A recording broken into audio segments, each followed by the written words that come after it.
कला जो है बहुत टेढ़ी चीज़ है, हर किसी के बस की बात नहीं होती है।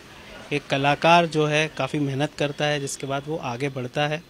और अगर कला जो है हैंडमेड हो तो उसकी जो है क्वालिटी और बढ़ जाती है। इस वक्त हम मौजूद हैं इंदौर के गोराकुंड में, और यहाँ पर एक ऐसे कलाकार हैं जो कि करीब जब वो 16 साल के थे तब से पेंटिंग्स बनाते आ रहे हैं। पेंटिंग का उनको शौक़ है। ये मेरे जो पीछे आप देख रहे हैं पेंटिंग्स, ये उन्होंने ही बनाई हैं, जिसमें उन्होंने तमाम पिक्चरों की पेंटिंग, जब प्रिंटिंग स्टार्ट भी नहीं हुई थी उसके पहले उन्होंने स्टार्ट कर दी थी। और देख सकते कितनी सुंदर सुंदर यहाँ पर पेंटिंग्स बनाई हैं। और ये जो पोस्टर है, उस समय जब पिक्चरें लगती थी तो ये फिल्मों के पोस्टर वहाँ पर लगते थे। 50 से 60 पोस्टर हर प्रदेश में जाते थे। और अब सिर्फ वह इंडिया में एक ऐसे कलाकार हैं जो कि सिर्फ ऐसी पेंटिंग्स बनाते हैं, ऐसे पोस्टर्स बनाते हैं। पुरुषोत्तम सोलंकी जी हमारे साथ मौजूद हैं। आइए उनसे चर्चा करते हैं और जानते हैं कि कैसे उन्होंने इस सब की शुरुआत करी। सर, बहुत बहुत आपका स्वागत है हमारे एमपी न्यूज़ एक्सप्रेस में। कैसे शुरुआत हुई इन सब की? क्या आपके जीवन में ऐसा घटा कि आप कला के इस क्षेत्र में इतना आगे बढ़ गए? मुझे इस लाइन में करीब 50 साल हो गए। 50 साल पहले मैंने जयपुर में एक काम सीखा। मेरे अंकल का वहाँ पे स्टूडियो था फिल्म लाइन का, वहाँ मैंने काम स्टार्ट किया। तो उस समय या तो अब मैं आगे पढ़ाई करूँ या मैं जो उनका काम है वो संभालूँ। तो मुझे लगा कि उनका काम संभालना चाहिए, तो मैंने 12-13 साल उनका काम भी संभाला और वहीं पे मैंने सीखने की कोशिश की। राजस्थान में भी कला का गढ़ है, ऐसा नहीं कि राजस्थान में भी काफ़ी कला का गढ़ है। और वहाँ से सीखने के बाद फिर मैंने इंदौर में भी काम किया, काफ़ी स्टूडियो में। रायकोट के सामने रतनलाल जी टोड़ीवाल का स्टूडियो था, इनके 3-4 स्टूडियो थे, गोविंद का स्टूडियो था, सब दूर काम किया। लेकिन करने के बाद में फिर मुझे ये लगा कि ये जब से फ्लेक्स आ गए या डिजिटल जो वगैरह ये जो आ गए, तो उसके बाद में जो ओरिजिनल हाथ का काम है वो लुप्त हो गया, ख़त्म हो गया, उसको कोई जाने। अब तो नई पीढ़ी, युवा पीढ़ी जो है वो सीखने वाली रही नहीं। तो मैं आज ये चाहता हूँ, ये कोशिश मैंने इसलिए की कि इससे कम से कम युवा पीढ़ी को ये पता चले कि आज के 50 साल पहले या 60 साल पहले ये काम किस पद्धति से होता था, किस तरीके से होता था, इसका कैनवास कैसे बनता था, इसको ग्राफ डाल के ड्राइंग कैसे होती थी, इसमें फर्स्ट कोटिंग क्या होता था, सेकंड कोटिंग क्या होता था, राइटिंग क्या होती थी, बैकग्राउंड क्या होती थी, ये सब चीज़ें मैं बताना चाहता हूँ। इसके बाद जो निर्माता निर्देशक, ये सारी पिक्चरें हैं सब बड़े बड़े निर्माता निर्देशकों की है। और उन्होंने जब उस जमाने में बने थे, सिंगल स्क्रीन सिनेमा थे, तो एक पिक्चर चलती थी तो 50 हफ्ता चलती थी, 40 हफ्ता चलती थी, कोई सिल्वर जुबली बनाती थी। तो उस दौरान में वो जोड़ियाँ अपने आप सुपरहिट हो जाती थी। तो मैंने यहाँ पे ये कोशिश की है, सब सुपरहिट जोड़ियाँ हैं, अपने अपने ज़माने की सब सुपर। और वही सुपरहिट बैनर हैं, जैसे जेमिनी है, अपने AVM है, रामानंद सागर का है, VIP है, RK स्टूडियो है, राजकमल स्टूडियो, ताराचंद बचत, उन सब के बैनर के तले में ये सुपर जोड़ियाँ अपने आप हो गई। तो मैंने उनको भी याद किया इस बहाने। लेकिन ये जो ओरिजिनल पोस्टर है, जो 60 साल 70 साल पहले जिस ओरिजिनल आर्टिस्ट ने बनाया था, मैं विशेष करके उनका नमन करना चाहता हूँ कि वो आज इस दुनिया में नहीं है, बहुत से लोग नहीं है। इसमें 2 आर्टिस्ट ऐसे हैं जिनके साथ मुझे काम करने का सौभाग्य मिला। ये जोधपुर के कन्नू भाई हैं, उनके साथ काम करने का सौभाग्य मिला। ये धर्मदास जी हैं जोधपुर के, उनके साथ काम करने का सौभाग्य मिला। तो उसमें क्या, उस जमाने में पाम आर्ट है, पंडित राम कुमार शर्मा है, दिवाकर हैं, DR भोसले हैं, SM पंडित, ऐसे लोग ये पोस्टर बनाते थे। अब वो तो रहे नहीं, उनके ओरिजिनल पोस्टर भी खत्म हो गए। तो मैं उनको भी इस बहाने नमन करना चाहता हूँ। ये जो पेंटिंग्स है ये किस प्रकार से बनती है, कितना टाइम लगता है, और जो कलर यूज होते हैं वो किस प्रकार के और कहाँ से लाते हैं आप ये कलर्स? इसमें सर पुराने ज़माने में क्या पाउडर कलर आते थे, वो पाउडर कलर को ऑयल में मिक्स करके हम बनाते हैं और उसकी first coating, second coating, third coating हम उससे करते हैं। वो 5वीं और 6ठी जो फिनिशिंग की रहती है वो ट्यूब कलर से करते हैं, ताकि उसकी मजबूती उससे ज़्यादा आ जाए और ड्यूरेबल उससे ज़्यादा हो जाए। तो 3 कोटिंग जो कलर पीता है, कैनवास जो कलर पीता है, वो 3 कोटिंग तो हम पाउडर कलर से कर लेते हैं और लास्ट की जो 2 कोटिंग है वो हम ट्यूब कलर से करते हैं। कितना टाइम आपको लगता है इसको बनाने में? करीब एवरेज 20 से 25 दिन एक में लगता है। आपने कलर के बारे में बताया था कि जो कलर इसमें यूज हो रहे हैं वो हर जगह नहीं मिलते हैं, और इसकी कब तक ये टिकाऊ कितनी है ये अगर पेंट? इसमें साहब यदि वास्तव में जिस आर्टिस्ट ने बनाया उसने ईमानदारी से सब मटेरियल वापरा तो इसकी 100 साल की गारंटी है। अब अभी तक आपका जो एग्जीबिशन कहाँ कहाँ लग चुकी है और किन किन निर्माता निर्देशकों से आप मिल चुके हो, कितने सेलिब्रिटीज से आप अभी तक मिल चुके हैं इसको लेकर? हाँ, इसमें मैं पीतमलाल दुआ सभागृह इंदौर में एग्जीबिशन लगा चुका हूँ। मेरी असिस्टेंटों ने भी लगाई है। देवलालीगल कला बिथिका में भी लगाई है। और जयपुर में उस ज़माने में जब मैं रहता था, आज के 40 साल पहले, तो उस ज़माने में क्या कि पिक्चर जब सिल्वर जुबली करती थी तो कोई ना कोई फिल्म कलाकार या निर्माता निर्देशक वहाँ पे आते रहते थे और आते रहते थे। उस दौरान में उनसे मिलना मेरा काफ़ी हुआ है। सर, अभी जो युवा आ रहे हैं उनको आप सिखाते भी हैं, तो उनसे क्या आप कुछ चीज़ें सीखते हैं कि आज के युवा कहाँ जा रहे हैं? और आपके समय जब आपने सीखा था तो क्या आपकी क्या थॉट प्रोसेस होती थी और अभी के युवा जो सीख रहे हैं उनकी क्या थॉट प्रोसेस है, क्या नयापन है उनमें? आज के जो युवा सीख रहे हैं उनमें 90% काम की चोरी हो रही है। 90%, 10% भी ईमानदारी से काम नहीं हो रहा। और पुराने जब हम करते थे उस समय पूरा 100% एक नंबर काम होता था। काम इसलिए होता था, आज क्या होता है कि जैसे मान लो नेट पे से मैंने एक फिगर निकाला और वो फिगर ले जाके मैं नवनीत वाले हैं कौन सी राजबाड़े पे, इनके यहाँ पे ले गया और इनको कैनवास दे दिया मैंने। तो ये क्या करते हैं, यह जो फ्लेक्स उतारते हैं उसको फ्लेक्स के साथ में उसको 2-3 हाथ कोट उतार देते हैं। तो ऐसी कैसी ड्राइंग भी आ जाती है, ऐसे कैसे कलर भी आ जाते हैं। उसके बाद में भी थोड़ा थोड़ा सा कलर वगैरह लड़के लड़कियों ने लगाया और कार्ड के नीचे अपना नाम लिख दिया। तो आपने बताया था गिनीज वर्ल्ड बुक रिकॉर्ड के लिए भी आप तैयारी कर रहे हैं, क्या है पूरी तैयारी, कैसे होगी? उसमें तब मैंने उनको बताया था कि साहब 1 जनवरी से मैं 1 जनवरी 1919 से काम चालू करूँगा और 1 महीने में एवरेज में 3 बनाऊँगा। ऐसे करके मैं 100 आपको 3 साल में पूरी करूँगा। तो उन्होंने कहा ठीक है। तो बोले, फिर उनका रिप्लाई आया कि भाई हम सितंबर अक्टूबर के अंदर हमारा दल आएगा, वो आपको देखने आएगा। फिर उसके बाद में उनका रिप्लाई आया कि भाई हमने कोशिश करी, हमारे पास ऐसा कोई बैरोमीटर नहीं है जो इस पेंटिंग को जांच सके, तो इसलिए हम अब आप काउंटिंग के टाइम ही आएंगे।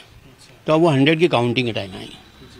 अगर बात करें आपके पेंटिंग्स की, तो अभी तक आप कितना टाइम दे रहे हैं और फैमिली को कैसे टाइम देते हैं इसमें, और इधर कला को कितना टाइम देते हैं? कला में तो साहब सुबह 10 बजे मैं आकर काम पे लगता हूँ तो 6 बजे तक करता हूँ। उसके बाद में सारा टाइम घर वालों के लिए। आपने कोई पेंटिंग बनाई थी इंदौर जब नंबर 1 हुआ था, वो किस प्रकार की पेंटिंग? वो कृष्णपुरा की छतरी के ऊपर इंदौर वायर पे बनी थी। वो कृष्ण सभी पेपरों में फोटो था उसका। तो कृष्णपुरा छतरी के ऊपर एक मस्ताना आदमी बैठा हुआ है। वहाँ पे सभी लोग मस्तानी बैठते हैं, कोई भांग पीने वाला है, कोई गांजा पीने वाला है, कोई कैसा है, कोई मतलब इस तरह के मस्ताने लोग बैठते हैं। तो उसने इंदौरी पगड़ी, जो इंदौरी पगड़ी होती है वो इंदौर की एक पहचान होती है, वो इंदौरी पगड़ी पहन के और बांसुरी बजा रहा है और नीचे भोलेनाथ शिवलिंग का मंदिर बना, तो भोलेनाथ को बंसी सुना रहा है और उसमें से बंसी में से धुन निकल रही है, इंदौर हुआ है नंबर 1, इंदौर रहेगा नंबर 1। और एक ऊपर से अदृश्य आंख देख रही है। तो अदृश्य आंख जो आसमान में से देख रही है उसको ये आश्चर्य हो रहा है कि कृष्ण को बंसी सुनाते हुए तो बहुत बंदे देखे हैं, लेकिन भोलेनाथ को बंसी सुनाने वाला ये पहला बंदा देखा मैंने। ये मेरा वो पेंटिंग आज भी देख सकते हैं, अभी बनी हुई है। मेरा सवाल था कला के क्षेत्र में जो है लोग जब जाते हैं, तो अभी राजनीति की बात करें, इसमें नरेंद्र मोदी की कई लोग फोटो बनाते हैं, आपके उसमें एक भी नरेंद्र मोदी का आपको कुछ इंस्पिरेशन है इनसे? मैंने ये साक्षरता दिवस वाली पेंटिंग भारत सरकार को भेज रखी है। अभी वहाँ से रिप्लाई आना बाकी, रिप्लाई नहीं आया। अभी मैंने ये बोहरा समाज के जो धर्मगुरु हैं इनके लिए बनाई थी, लेकिन इनका अचानक जो स्वास्थ्य खराब हो गया और वो चले गए यहाँ से, तो मैंने यहाँ मेरे यहाँ लगा ली। बाकी मैं राजनीति कह रहा, हालांकि जिस जमाने में हाथ के पोस्टर बनते थे उस जमाने इंदौर का कोई ऐसा नेता नहीं है जिनके पोस्टर मैंने नहीं बनाया। लेकिन अब जब से फ्लैक्स आ गया। किसके बनाए हैं आप? मैंने सुमित्रा जी के बनाए हैं, गोपी कृष्ण नीमा के बनाए हैं, ललित जैन के बनाए हैं, सुरेश सेठ के बनाए हैं, भवन सिंह शेखावत के बनाए। ऐसे एमएफ हुसैन भी इंदौर से ही थे, कितना कैसे लगते थे आपको, कितना इंस्पिरेशन कभी उनसे मिली, क्या कुछ सीखने को मिला एमएफ हुसैन से अगर बात की जाए? उनकी तो करोड़ों अरबों में पेंटिंग। देखिए तो उनका जो काम करने का तरीका था, मेथड था, वो मेथड लोगों से भिन्न था, अलग था, हमसे भी अलग था, दूसरों से भी अलग था। लेकिन उनका क्या फ्री एंड जजमेंट, जो फ्री एंड बगैर ग्राफ के वो जो जजमेंट है, तो उनने मान लो एक घोड़े की आउटलाइन बनाई है, तो घोड़े में केवल उन्होंने डार्क और लाइट का काम ही किया है, बाकी उसको ओरिजिनल बैकग्राउंड छोड़ दी, तो वो रिजल्ट देते थे। वो उनने कभी घोड़े को पूरा नहीं बनाया, आउटलाइन बने। माधुरी दीक्षित बनी तो उन्होंने केवल आउटलाइन में काम किया, बाकी ओरिजिनल बैकग्राउंड वही छोड़ दी, कैनवास वही छोड़ दिया। कलर जो है कई बातें बताते हैं जीवन की, खुशी की, दुख की, पीड़ा की। आप कभी ऐसी कुछ पेंटिंग्स बनाई आपने जहाँ ऐसा कुछ झलका रहे हैं? देखिए साहब, दुनिया में हर आदमी का कहीं ना कहीं गम तो लगा हुआ है, तो इस गम को अपन एक तरफ करके कोई खुशी की पेंटिंग बनाए तो ज़्यादा बेहतर होगा। हाँ, मेरा सोच ही है। अगर खुशी का कलर होगा तो आपके हिसाब से कौन सा आप मानते कि जो आपको बहुत अच्छा लगता है? ये सामने आरजू पिक्चर, ये खुशी के कलर है सारे। क्या कलर कहेंगे उसको? बस रेड है, ऑरेंज है, मगर जिससे मन में वो पैदा हो या बहुत शांत कलर हो। जैसे आज मान लो ये अपने सुनील दत्त की जी की पिक्चर है, अब इसकी पूरी बैकग्राउंड पूरी ठंडी है, पूरी मीठी है, तो ये कलर अच्छे लगते हैं। या फिर थोड़ा तड़क भड़क में हो तो भी ये कलर अच्छे लगते हैं। सबकी अपनी अपनी शैली। ये आपने जो है कहीं ना कहीं से इंस्पिरेशन लेके बनाई, कोई ऐसी पेंटिंग बनी जो आपको कभी आई हो कि यार ऐसा कुछ करना है मुझे और एक अलग ही पेंटिंग्स बनो? मैंने एक बार बनाई थी, तो सिंगल ये आप आँख देख रहे हैं, ये पूरे कैनवास में मैंने एक आँख बनाई थी। उस आँख में से मैंने इसको ऐसे जो आंसू बहते हैं, उस आंसू के रास्ते से उसको पूरा रास्ता बनाया था। और रास्ता बनाने के बाद उस रास्ते के ऊपर मैंने शराब के प्याले या सुराई वगैरह जो भी रहती है, जाम वगैरह, वो ढूले में है और नर्तकी नाच रही है। 4-5 नर्तकी उसमें से उतर रही है और नाच रही है। और आजू बाजू में मैंने चारों कौम के जो अंतिम संस्कार होते हैं उसके वो बनाए थे कि भाई हिंदू को अंतिम संस्कार कैसे होता है, मोहम्मदन का अंतिम संस्कार कैसे होता है, क्रिश्चियन का कैसे होता है। ऐसे उनको चारों को थोड़ा थोड़ा सा वो भी दिखाया था कि एक तरफ तो आदमी ऐसी खुशी मना रहा है, लेकिन उसका अंत क्या है। तो मैं सौंदर्य का अंत बताना चाहता था, वो सौंदर्य का अंत मैंने बताया था। आंखें इतनी सुंदर बनी थी, मैंने उस सौंदर्य का ही अंत बता रहा था कि अंत आखिरी में ही है। वैसे तो भगवान का कोई रूप नहीं होता है, आप एक कलाकार हैं, इमेजिनेशन दिन भर चलती रहती है आपकी। क्या लगता है आपको अगर भगवान होगा तो किस प्रकार का होगा? क्या सोचा है कभी आपने? मैंने साहब थोड़ी माफ़ी चाहता हूँ, मैंने भगवान की पेंटिंग बहुत कम बनाई है, बहुत कम बनाई। वो इसलिए बनाई कि कहीं न कहीं मिसयूज होता है। आज नहीं, आज मेरे यहाँ पे जब तक आपने खरीदी या और जिस रोज ये आप कोई पेंटिंग अटाला हो गई तो उसने ले जाके कचरे की कोठी में डाल दी। वो मिसयूज, उनको खरीदना है तो बाजार से पोस्टर ले ले, 40 रुपये का घर में लगा ले, वो ज़्यादा विश्वास करता हूँ। ऐसी कोई पेंटिंग? लेकिन ये ज़रूर है कि देवी अहिल्या स्कूल वगैरह में, जहाँ भी मैं स्कूलों में काम करा, मैंने अभी यहाँ बाणगंगा के यहाँ पे पुलिस पब्लिक स्कूल है, वहाँ पे मैंने 6 दीवारें बनाई है। पेपर में फोटो आया था मेरा, और 26 जनवरी को मेरे को सम्मान भी किया ये DIG साहब ने।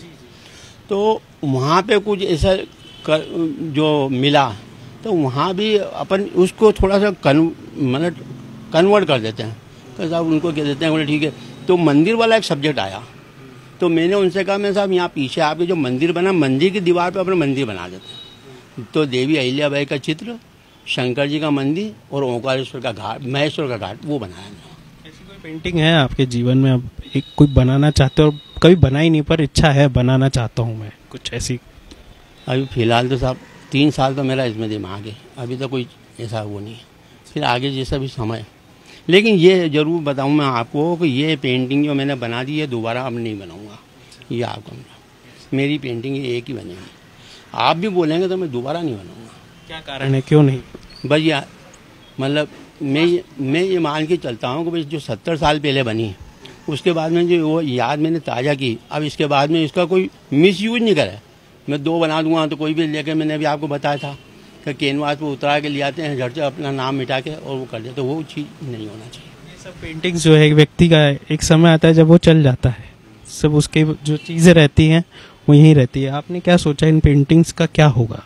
इन पेंटिंग का मतलब मेरे बारे में मेरा ये सोचना है कि आज तो ठीक है, अभी गिनीज बुक तो अपनी जगह है, लेकिन मैं इसको ऐसी जगह पे ले जाना चाहता हूँ जैसे आज एक कोई बहुत बड़ा रिसोर्ट है या बहुत बड़े कोई शादी के गार्डन है, वहाँ जैसे मान लो कोई गार्डन ऐसा जिसमें 70 कमरे 60 कमरे बने हैं, उनके बीच के जो पैसेज रहते हैं कमरों में, तो आपने देखी होगी कि आजकल करीब करीब हरी होटलों में या रिसोर्ट में इनमें अंदर पेंटिंग लगती है।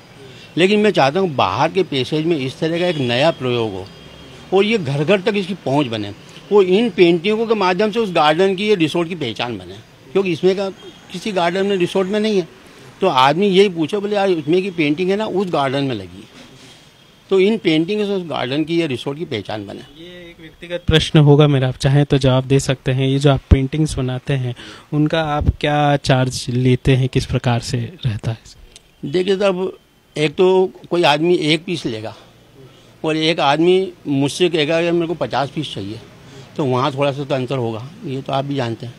लेकिन यदि वो आदमी मेरे को आगे बुक करता है तो भी इसमें कम से कम ये मान के चलें आप 40,000 से तो मेरी स्टार्ट है, और जितनी पुरानी होगी उतनी कीमत बढ़ेगी। एक लास्ट सवाल है मेरा, ऐसे कौन से डायरेक्टर रहे हैं, ऐसी कौन सा पोस्टर जो आपको बहुत अच्छा लगा और आपने उसको पेंट करा है?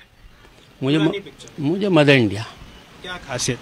मदर इंडिया का शाम के समय जिस हिसाब से नरगिस अपने छोटे बच्चों को, यहाँ पीछे बच्चा बंधा हुआ है, इसमें पीछे बच्चा बंधा हुआ, उसको लेकर कितनी मेहनत कर इस महिला को बनाई थी। वो पूरी महिला प्रधान पिक्चर थी। ये पूरी पिक्चर महिला प्रधान, आपको पता हो तो ये ऑस्कर अवार्ड में गई थी इंडिया से।